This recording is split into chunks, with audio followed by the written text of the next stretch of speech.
Many of the guests on this podcast tell similar stories about how they got started in sports media. Usually it was by accident. Often they didn't even know their job existed until someone said, "Hey, I think you'd be good at this." And that's the case for this guest. Dan Pearson went to college to study forestry and wildlife management, but a conversation with his roommate steered him into the sports information office, and the rest is history. Veteran sports PR executive Dan Pearson is my guest on Media Credentials. I demand satisfaction.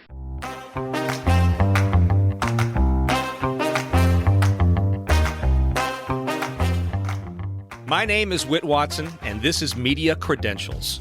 I'm a sports announcer who's worked a lot of places.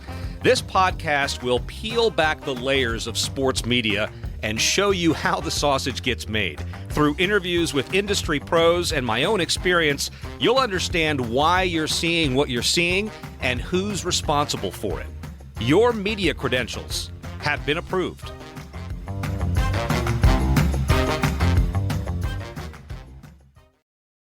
Anyone who's worked in sports media in Central Florida for any length of time knows Dan Pearson.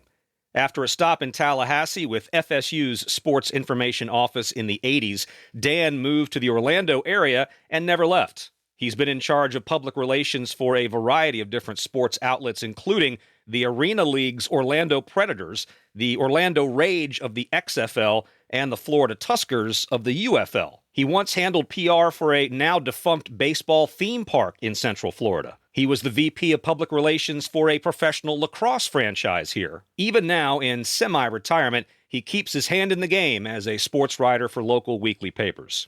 There are some fun stories here and some good advice for those considering a career in sports media. And speaking of media, due to some technical issues on my end, there are a couple of moments here where it sounds like Dan is talking over the end of my questions. He's not being rude. It was a glitch. And frankly, I'm not a very good editor. Anyway, here's Dan. Before I walk you through each of your stops in your career in sports media as a public relations officer, you were at West Virginia University, and media and journalism was not your original field of study. I love this story. What did you start out as? Well, I grew up in north central Pennsylvania, and I was absolutely convinced I was supposed to either get a degree in wildlife management or forestry. So I applied to WVU. They had an excellent forestry school, and I started leaning towards a wildlife management degree, and I was about 2.5 years into it. I had actually interned for 2 summers for the Pennsylvania Department of Forestry, where we were out cruising timber every day. I just happened to look at my roommate, and I said, "Brett," I go, "I am really not sure this is what I want to do with my life." And he said, "Well, you love sports." And my roommate at the time was a student manager on the WVU football team. And he said, there's a career called sports information that I think you'd really like." I knew absolutely nothing about it. I'm sitting halfway through my junior year, about 35 hours short of a forestry degree. And I went in and talked to Ron Steiner, who at the time was the sports information director at West Virginia, and told him I was kind of interested. He said, "Well, I think you probably need to change your major, try to get into the journalism school. If you're able to get in it," he said, "I would recommend a PR degree. And in the meantime, if you want to come out here and be a student assistant for a semester, and if it works out, I might be able to get you a little bit of money later on, but you're welcome to do that." And that was the start of my sports information career. I always joke that I'm probably the only sports PR guy in America that's 45 hours short of a forestry degree. And eventually you made your way from Morgantown to Tallahassee to work at Florida State. I'm assuming that was pretty early in the Bobby Bowden era in football? It was. In fact, Coach Bowden was the coach at WV when I first got there. Obviously didn't know him other than to go to the games and cheer. And then after my sophomore year is when he left to move on to Florida State. Ron Steiner, the SID, was good friends with Mark Carlson, who was the SID at Florida State. And when I kind of decided I wanted to move on, we actually had a change where Ron Steiner left and a gentleman named Mike Parsons came in, but he actually worked for Mark for a couple years at FSU. And between him and Lisa Morton, who was also a WVU person, She had moved on to become an assistant at Florida State, and between Mike Parsons' relationship with Mark Carlson and Lisa putting in a good word for me, I ended up down at Florida State. What were your duties while you were in Tallahassee? What did you work on? Back then, we had the head guy, 2 assistants, and a couple of graduate assistants, and we were responsible for every sport. I look at Florida State and Florida now, and it seems like there's an assistant SID for every sport, and then 2 or 3 for basketball and 2 or 3 for football. So it's back then there was essentially the 3 of us covering every sport. But my main sports back then, I was the both assistants worked with the football program. I was in charge of women's basketball, and I was in charge of baseball as my main coverage sports, but then I oversaw the student assistants in swimming, women's volleyball, and I think golf. So we had a lot on our plate, but really anybody knows anything about Florida State, baseball is a big deal. And back then there were no NCAA restrictions on how many games they could play. So we were playing anywhere between 55 and 85 games a year, counting the playoffs in a 3-month period. It was very much like working for a minor league baseball team. Who was Florida State's baseball coach at that period? It was Coach Martin. He actually got the job. I want to say the year before I got there. He took over for Dick Hauser, who was there for just 1 season. But I joined. I got to Florida State in 1981, and I think it was Mike's second year there. And I spent 7 seasons with the man, and obviously followed his career throughout, and just an amazing individual. That baseball experience at Florida State no doubt helped you out at one of your next stops, which is one of my most fond memories of Central Florida and Orlando, was a theme park that no longer exists called Boardwalk and Baseball. Explain to those that are too young to remember what Boardwalk and Baseball was. Well, what was really interesting is the property was formerly known as Circus World and had a circus theme to it. William Jovanovich of Harcourt Brace and Jovanovich wanted to create a theme park with a baseball theme, but he wanted also to have the old-fashioned feel of Atlantic City and the boardwalk there. So it became a combination theme park called Boardwalk and Baseball, where they had 6 professional fields there, as well as a stadium. They built it that opened in 1988. And the idea was that Dad could bring the kids to the theme park, the ride park. They could have a great time. And if Dad got bored, he could actually walk across the boardwalk to the baseball end of it. And we had a live baseball game going on there every day of the year. And I mean, we were able to fill that with Kansas City Royal spring training. We purchased a Class A team in the Florida State League, the Baseball City Royals. So that filled 70 days of games for us. We hosted just numerous amateur tournaments, State American Legion Baseball. We had the FHSA state championships there for a couple years. Really just about everything imaginable. We brought in one of the first baseball teams from the Soviet Union to play a 3 or 4 game exhibition against the local college. We brought in quite a few Division I teams. We hosted the Olive Garden baseball tournament there for a year or 2, where it was 4 relatively high-ranked college teams. One year we brought in Clemson and St. John's. That game drew 3,000 people, which was at the time an incredible number for a college game. But we did a baseball game every year, and when we couldn't find 2 teams to play, we actually had 2 park teams, the Pinks and the Grays, and they would play at least a game every day. So I pretty much handled all the sports PR for the theme park during that time period when the park was open. Well, hell, Dan, I played there. I played there in a high school showcase. I can remember clearly playing on that field. You and I talked offline before we sat down to do this. Do you think that park was ahead of its time? How successful would that be today if it was still open? I think there's about 3 different factors involved in that thing. The one thing is the actual concept confused a lot of people in the theme park industry. And I mean, you really have to convince the marketers and the tour operators that it's a great place. And one of the things that was always frustrating to us is that, just like any other theme park, we would sit there and and do guest surveys, professional guest surveys, bring in a professional outside firm to conduct these surveys. And our reports kept coming back that everybody ranked us extremely high in fun and satisfaction. But yet there was this concept or feeling that the park was located at the time so far away from Disney and SeaWorld and all the other parks in Central Florida that everybody kind of was reluctant to make that drive out there. And I mean, I remember our marketing director at the time just kept trying to hammer home, hey, we're 15 minutes from Disney's gate on I-4. And he was always frustrated that people just didn't really realize that. And yet I always said, Roger, it just seems to me that perception is reality. People think we're way out there, so we're way out there. But to answer your question, obviously the growth along that I-4 corridor has been so incredible the last 20 years. Now you got all these resorts that are literally minutes away from where that park was located, that I actually believe that it was ahead of its time. If it would open in 2015 instead of 1988, I really believe it would still be open today. One of your next stops after working with Boardwalk and Baseball, which later became the Baseball City Sports Complex, that Royals minor league team you mentioned did stay there for a couple of years after the park closed.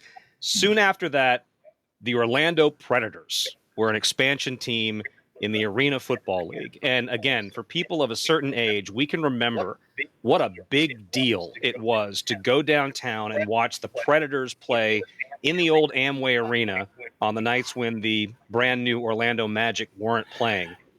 The team actually got there in, I believe, 1991.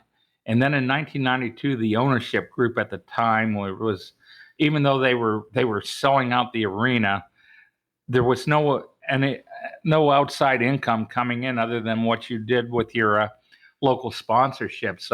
TV money, almost every game was televised on a deal where the team paid production costs, and if they sold in exchange for some advertising that they could sell to their sponsors. But the team was really in dire financial straits. And then midway through that second season, Mr. Donald Disney and Mr. English bought the team, and they had the finances to keep it going. Although they were great businessmen, they found a way to pretty much break even on it. So that kind of stabilized the franchise, and it took off. But to answer your question, I think one of the greatest things about arena football, now this is in the years 1993, 94, 95, Friday night, let's get the young people that are basically married and no kids and get them down to the arena on Friday night.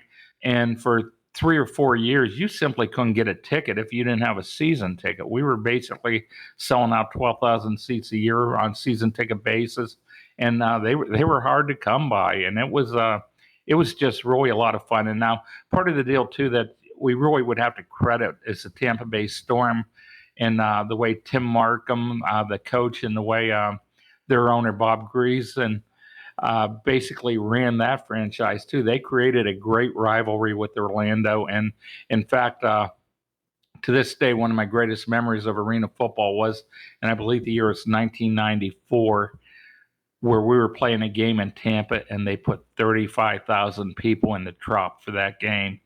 Just an absolutely unheard of number that was never rivaled since or before or since, and just really the heyday of arena football. Things around 1996, 97 changed, and there were two things that really changed everything. One, the Orlando Magic really decided they needed more seats in the arena, and they reconfigured the lower bowl where they took out quite a few aisles, and they were able to add 3,000 or 4,000 seats. The problem with arena football there is we had guys that were sitting on the 25-yard line on an aisle seat, which, by the way, was the midfield, and he was sitting in an aisle, and now all of a sudden his seat shrunk 4 inches, and he was in the middle of an aisle, and wasn't very happy about that. Also, the additional 4,000 seats sort of diminished the demand, and the enthusiasm for the game itself kind of dropped too. So at the time, for about a 4-year period before Jay Gruden, we were putting in around 7,500 fans a game, which wasn't bad compared to the rest of the league, but was a far cry from the 14,000 we were putting in for every game in the mid-1990s. Well, winning certainly helps, too. They made the playoffs. The original Orlando Predators made the playoffs 19 consecutive seasons. Jay Gruden was a former head coach there. I mean, the span they had for a market that was desperate for any kind of professional team was pretty incredible. Oh, no, absolutely. And I mean, when we brought Jay in 1998, and we also had a new ownership group led by Will Maris and Brett Bushy, and they wanted to get the game back to where it was as far as excitement for the fans and everything else. But we had a bit of a problem because at the same time, the Arena League was trying to go more mainstream, and they wanted maybe a little bit of the rowdiness taken out of the game. And for the Predators, it was on the field was fine. Under Jay, we won. We got to 3 Arena Bowls in 3 years and won 2 of them.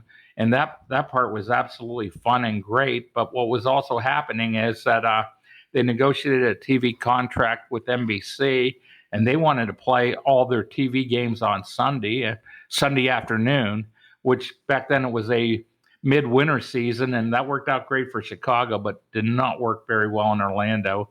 When the attendance was waning to around 7,000 people a game, I remember the great columnist Larry Guest, and I'm going to tell this story and try to clean it up as best I can, but it's just one of the funniest moments in my career with the Predators.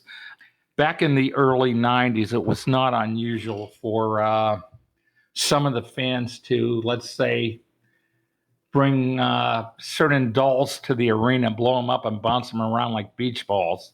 And Larry calls me one day and he goes, "Hey, I'm going to write a column on the Predator attendance dropping and stuff, and I just wanted to get your opinion on what it was." Well, the first thing I told him is, I go, "Larry, I explained that seat situation with the Magic adding all those seats to the arena and making them smaller and not as comfortable, and basically ruining the demand for Predator tickets." And again, nothing against the Magic. I mean, they were the primary tenant in the arena, and they had to do what they had to do, and I get that. But I go, that's the first thing I said. I go, the second thing is that a lot of our original fan base grew up. They got older, they got married, they started having kids. And I go, we made a marketing mistake. I go, we absolutely should have went after the next generation. And instead, we were spending all our time having our season ticket people call the 5-year season ticket holders from 7 years ago and ask them to why'd you drop your tickets? You need to buy your tickets again, blah, blah, blah, blah, blah. And again, I think that was a major mistake of not understanding who we were and not. And then the third thing I said, and this is the funny part of this story, I go, "Larry," I go, "it's absolutely amazing to me that the new Arena Football League under the commission wanted to tone down the game and make it more fan friendly. But yet when we get those families to the game, we get a lot of complaints about it's still too rowdy." But I go, on the other hand, I haven't seen a blow up doll in the arena this year. Now, out of all that great information I gave Larry Guest, he quoted me on one thing: the blow up dolls at the arena. The next game, there was 50 of them being bounced around the lower bowl. And on the following Monday morning, I'm sitting in my office. I get a phone call from a fan who asked to talk to somebody in public relations. So I pick up the phone, and she just starts blasting me about how they took their young family to a game, and because you can fill in the blank, mentioned that and it got printed in the paper. She was just disgusted with this, and she said, "That guy needs to be fired. I'm telling you right now." And of course, she was talking about me. I replied to her. I said, Exactly. I go, "I agree with you 100%. And if we don't fire him, we are going to sternly admonish him." That leads me to the next question, which is about the XFL, the original XFL. The team was called the Orlando Rage. The season was 2001. The head coach was Galen Hall, who used to be the head coach at the University of Florida prior to his step into pro coaching. What was that like in comparison to the Predators, in comparison to your experience in college? It was a tough year from the standpoint of we obviously had a mission to try to get about 20,000 fans a game, but the whole league was based on the premise that they felt they could get a good TV rating of between their goal was to get a TV rating of 4 to 5 on a Sunday after or a Saturday night or their Sunday games, and that really just wasn't realistic because even at the time NBA teams weren't getting that for their regular season games. They did get a great TV rating that first week. Vince McMahon was a very hands-on guy who very demanding. He would see things he would like, and you would hear from his top lieutenant the next Monday, we're going to do this, we're going to do that. So it was very actually at times it was very stressful, but it was also kind of fun because they did run it like a big time league.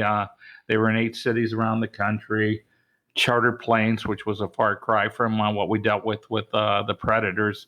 And so it was really a fun experience. Orlando, as you probably recall, actually drew about 45,000 for their first game. They did not sell tickets in the lower bowl, so it was essentially a sellout. And for the entire year, they averaged, I believe, around 24,000, and that was the target number they were trying to reach. Unfortunately, they were also in cities where New York, Chicago, San Francisco, big league cities that didn't embrace the emerging league as much as Orlando did and Birmingham did and Memphis did. So it was the only thing I remember about when that league folded that was kind of interesting was that they were absolutely committed to a second year. In fact, they flew on all the general managers and head coaches up to Stamford, Connecticut to talk about the second year, and they had a 3-day seminar on it. And when they ended, they were flying the coaches back, and the coaches were still at the airport when they got pinged that the league was folding.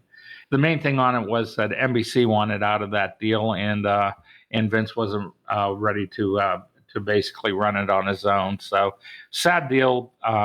Again, it was fun, and I'm one of these guys that still believes an alternative spring football league, if done properly, would work, particularly in markets that don't have NFL teams. I'm going to stay with football for a second. We can circle back to other places you've been, including the Orlando Titans, which was a lacrosse league. You were the PR vice president there. You also worked for Florida Citrus Sports. But the Tuskers, you're talking about alternative professional football leagues, and Orlando had a franchise called the Florida Tuskers, which was the UFL. That one, to me, felt like it just wasn't quite as well backed. They tried to centralize their operations, and the local general managers had very little say on how they were doing things, and they kept saying, "Well, buy advertising, do this, do that," which was fine, but then they wouldn't pay for it, and of course that didn't go over too big with our media partners. It was just really. I think they had a bunch of people running that thing that didn't really have the experience or the I'll just say experience is the main thing. They didn't have the experience to run it. And I kind of knew within months when I first started working for them that this was probably going to be a one and done. Of course it was. I think about a lot of franchises that came through Orlando. The USFL had the Orlando Renegades. The World League of American Football had the Orlando Thunder, who had very famously neon uniforms. And we've talked about the Predators. We've talked about the Tuskers. I think in some ways that a lot of these leagues look at Orlando and realize it's a great market for not having an NFL team or a Major League Baseball team. I also think that they looked particularly at the Orlando Predators, and even if you go back before that to the Renegades, they drew extremely well. The one year the XFL was in town, they grew extremely well. So I think there was always this feeling that it's a good market to be in because you're not competing with quote unquote major league sports, except for the Orlando Magic, which is one team, and that's it. So I think that's one of the main reasons that you always saw that. And again, who doesn't want to be in Orlando? I mean, it's a great place. What do you think about Pat Williams and the move to bring Major League Baseball? I actually respect the heck out of Pat Williams. I think he's one of the greatest men I've ever met in my life. I just feel like the only chance this is ever going to happen is if they do get a team to move, and that team has to be the Tampa Bay Rays. I'm just not sure that there's some money to build the stadium that it would take to do that. It's kind of, in my opinion, and again, I could be wrong, is it almost seems like a catch-22 situation to me, is that nobody's even going to consider moving to stadiums built, and the stadium is never going to get built unless there's an absolute commitment for a team to play in it. I think that's a stalemate. I think the way tourist tax money is spent here, I think it's been great that they finally loosened the purse strings a little bit to, upgrade the Citrus Bowl and a few other things. But you're talking about $1 billion to build a major league stadium, and I just don't see it happening. I hate to be negative because I love baseball more than anything else and would love nothing better to, in my final years of my life, to be able to go to a major league game in Orlando. But I just don't see it happening, at least not anytime in the near future. So out of, I guess you would call it semi-retirement, you end up coming back into the media business as a writer. It was about 8 years ago. All my opportunities in pro sports kind of dried up, and I was pretty much established in Orlando. And I went out and got a real estate license and was doing that pretty much on a mostly full-time basis when I saw an ad in the local twice-a-week newspaper, the Osceola News Gazette, saying, "Hey, we're looking for some people that can cover one high school football game a week." And I go, that sounds okay. So I actually sent him a resume, and the sports editor at the time called me and said, "You're in," but he goes, "I can't believe you would do this after all the professional sports you were involved in." And I said, "Look, I'm kind of retired now, and I don't know, I think it'd be fun." And for about 2 years, I was just knocking out about 7-8 football games a year for him and doing a few other things. But then the newspaper had some major changes. They were bought out by a company in Tennessee who basically fired the entire staff other than 2 full-time people, the editor and maybe a couple salespeople. And so I called the editor and said, "Do you still need me to write sports?" And he goes, "Yeah, in fact, I want you to do 2 or 3 pieces for every paper." And so I started getting into that a little bit more. And then had a friend at the Positively Osceola website call me and, "Hey, I'd like you to write for us too." And so now between September and the end of May, I'm actually pretty busy on that, to the point where I decided I didn't even really want to get involved in real estate all that much more. So it's been really a lot of fun. I really appreciate the high school kids. I think the coaches are great to work with, and it's mostly in Osceola County, but occasionally it's Sentinel or Palm Beach Post will call me and want me to do it, and then again pick up an occasional gig with ESPN or something to help with broadcasts. So keeps me involved in the game, and yet it's not a high stress thing, particularly when you're talking about a weekly newspaper. You don't have a deadline you have to deal with an hour after a game. So it's been a lot of fun, and I've just really enjoyed the heck out of it. Something I know that you wanted to mention, in case anybody out there is listening to this and considering a career in sports media and not sure what aspect of it is the most appealing, something you said to me that I thought was really important is there are a lot of different positions in sports media that don't involve being in front of the camera or being the guy writing the article. No, and I mean that's the part, and I'll expand on that just a little. I had the pleasure of doing mostly volunteer work for the Florida Sports Hall of Fame, but there are Sports Hall of Fames out there that hire media, public relations people all the time.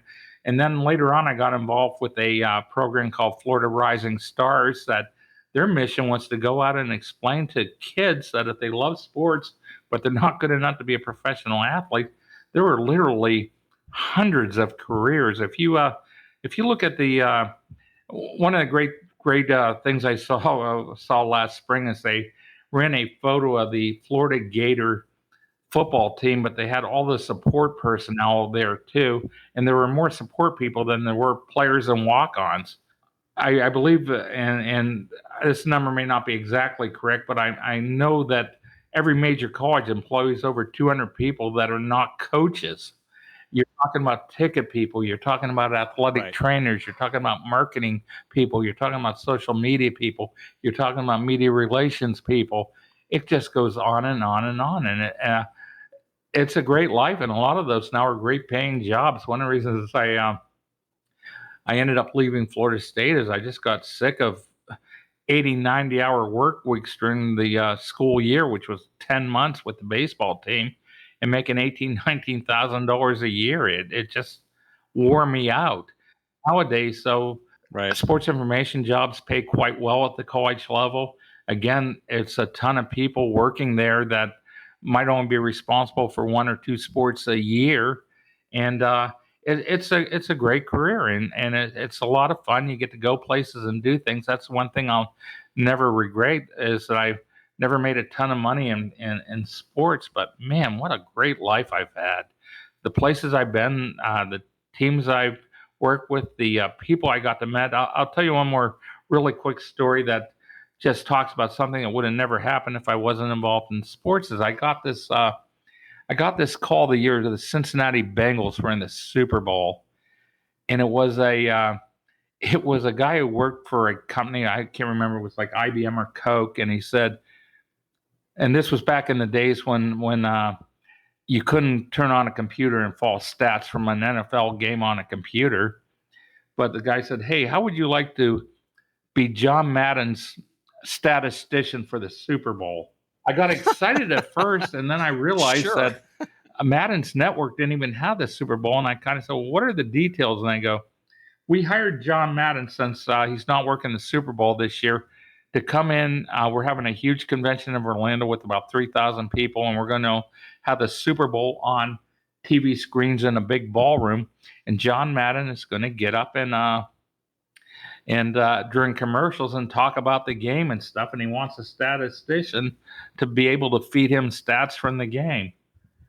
And so for 4 hours, I got to sit next to John Madden, and it was just one of the neatest things I ever done in my life, because he was just like he is on broadcast. He was so personable and knowledgeable and just fun to be around. And so it was just again a situation that I got to do because I happened to work in sports, and I don't even know who gave him my name, but it was just a wonderful, wonderful afternoon. Is there any advice other than keep your eyes open for different positions? Any advice that you would give to someone who might be considering a career? Don't take no for an answer, and even if they don't want to pay you, volunteer for it, get involved in it. One of the neatest stories I remember goes all the way back to my WVU days. I wasn't even a graduate assistant there. I was a student assistant, but I'm sitting in our office working on some stuff, and this girl who was in 8th grade in a Morgantown junior high school walked into our office and walked up to the assistant sports information director and said, "This is what I want to do for my life." And she goes, "I want to show you this." She had produced her own WVU football media guide and had written it. And I mean, it was kind of comical. I mean, she typed out bios on key players and the coach, and had some photos pasted in this 8.5 by 11 book. But that person's name was Shelley Poe, and she went on to become the SID at WVU. She became an SID at Auburn. I want to say she was the SID at Ohio State for a while. I may not have that last stop correct, but when you really think about that, that is a person that knew what they wanted to do and just pursued her goal to get there. And when I first started, it was the same thing. I wasn't getting paid a dime to be there, but they first gave me the men's tennis team. The WVU baseball team wasn't particularly prominent back then, so I remember those days of just lugging an 8.5 by 4 foot table and a loudspeaker down to the baseball field that was next to the river that had stands for 100 people, and working those games, and just really. Again, if you love sports, it is a great life. But my advice would be simply to find a way to get involved in it, because you're not going to just get a PR job a public relations degree or a communications degree and be able to walk into that without kind of paying your dues. So get involved in it, whether it's a student, assistant, or whatever. But it's really the way to go, and how you almost have to do it.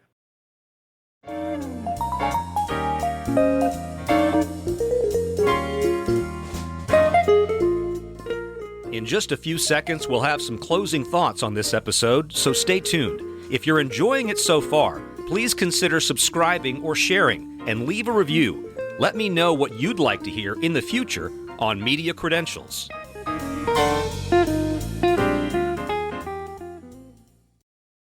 Dan mentioned a newspaper columnist named Larry Guest. He was a legend at the Orlando Sentinel. He retired in 2000.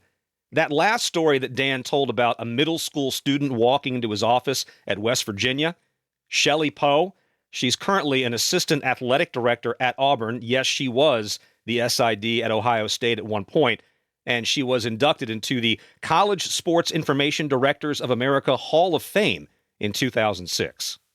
If there is an emerging theme to these podcasts, it's passion. A passion for what we do. The kind of passion that compels an 8th grader to make her own media guide, or a not quite retired PR executive slog it out covering high school football. My thanks to Dan for sharing his stories and his passion. And remember, always say yes.